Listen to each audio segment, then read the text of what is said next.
Well, so manufacturing products at a high rate is in terms of the thousands, right, is a huge challenge. Aerospace isn't really used to that level of manufacture.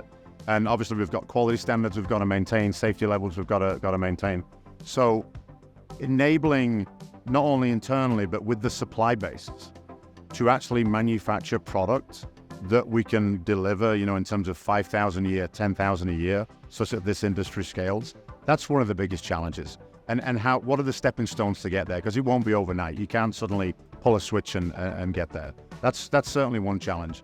Another interesting challenge is these aircraft don't have a lot of range. By design, they don't have a lot of range. How do you distribute them?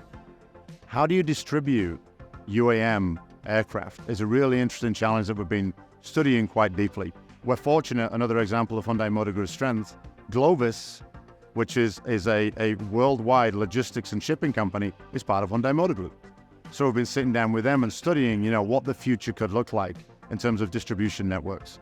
So, solving that logistics delivery problem of completed aircraft, manufacturing aircraft at a high rate but affordably, I think that's two of the big challenges on my side of the house.